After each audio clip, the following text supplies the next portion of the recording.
नमस्कार, मैं रितेश पांडे। एक फिल्म की शूटिंग के दौरान थोड़ा हमारे घुटनों में चोट आ रही है, जिससे घबराइएगा नहीं दोस्तों, वीडियो में आपको पूरा दिखाऊंगा। आप लोग वीडियो में बने रहिएगा। इससे पहले मैं आपको बता दूं कि रितेश पांडे को फिल्म का शूटिंग के दौरान उसको पैर में आ गया मोच, इसलिए हॉस्पिटल में भर्ती है। अभी आप लोग देख सकते हैं वीडियो में। और रितेश पांडे को पैर का सर्जरी होगा और उसका अपना एक फिल्म भी रिलीजिंग हो रहा है, उसके बारे में भी बातचीत हुआ है। तो चलिए आपको थोड़ा सा वीडियो दिखा देते हैं और वीडियो देखने के बाद आप लोग कमेंट करके बताइएगा कि कैसा लगा आप लोगों को ये वीडियो।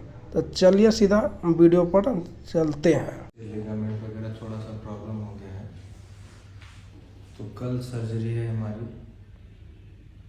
और आप सभी के आशीर्वाद की बहुत बहुत ज़रूरत है। आप सभी दुआ करें कि सर्जरी जो हो वो सफलतापूर्वक हो जाए।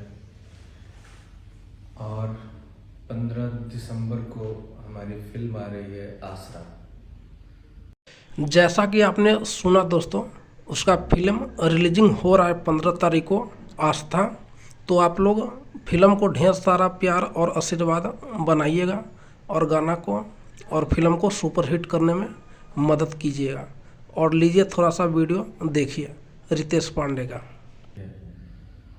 तो हम आप लोगों के बीच में आ नहीं पाएंगे, लेकिन हमें पूरा भरोसा है कि आप सभी जितने भी भाई बहन हमारे हैं इस समय हमारा साथ देंगे और हमारी फिल्म जाके देखेंगे। प्रणाम।